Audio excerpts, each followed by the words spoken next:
Osman Hocam, hoş geldiniz. Nasılsınız, iyi misiniz? Sağ olun, sıcak.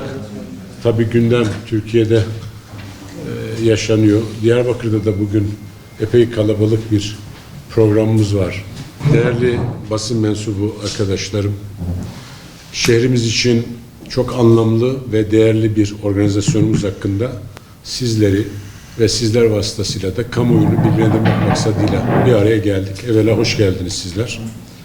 Malumunuz Diyanet İşleri Başkanlığımız din hizmetleri ve dini eğitim alanındaki büyük bilgi ve tecrübesini uluslararası platforma taşımak, Müslümanlar arasında birlik, beraberlik ve dayanışma ruhunu geliştirmek ve sahih dini bilgiye dayalı ortak bir anlayışın gelişimine katkı yapmak maksadıyla çeşitli çalışmalar yürütüyor. Bu çalışmalardan bir tanesi de bir süreden beri Türkiye'nin değişik yerlerinde gerçekleştirilen uluslararası hafızlık ve Kur'an-ı Kerim'i güzel okuma yarışmalarıdır.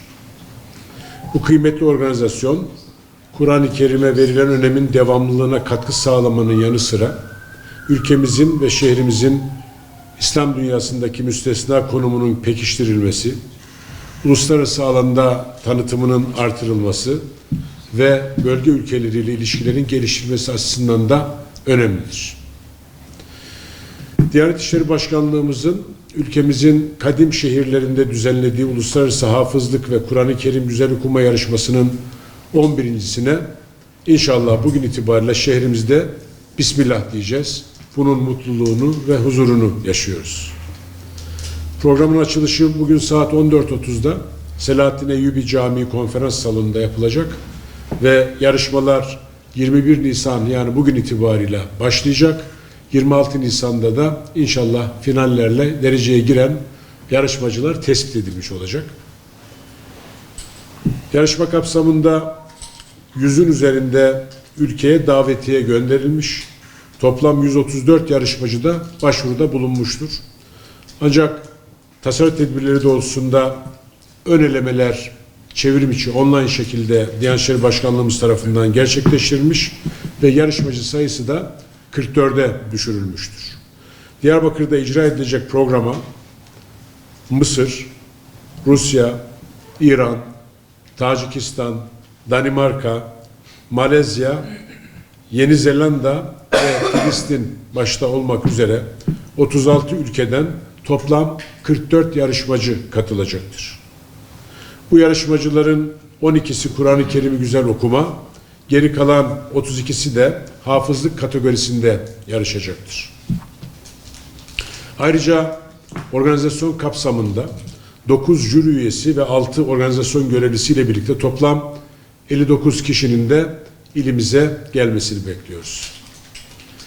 Yarışma süresince başta 4 merkez ilçemiz olmak üzere dış ilçelerimizin bazılarında da Kur'an-ı Kerim ziyafet programları icra edilecek ve yarışmacı olarak ya da jüri olarak ilimizde bulunan kıymetli misafirlerimizden bu camilerimizde bu Kur'an ziyafetlerine katılmalarını da bekliyoruz. Yarışmanın ödül töreni Ankara'da Cumhurbaşkanlığı Külliyesi'nde Sayın Cumhurbaşkanımızın himayelerinde 29 Nisan 2026 tarihinde saat 14'te gerçekleştirilecektir.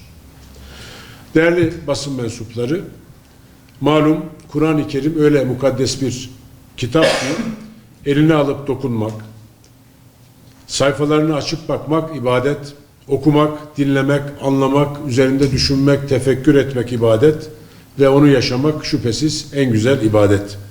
Vasıtanızla ben tüm vatandaşlarımızı, valiliğimizin de önemli bir şekilde destek verdiği bu çok kıymetli programı yakından takip etmeye, bundan maksimum düzeyde yararlanmaya davet ediyorum.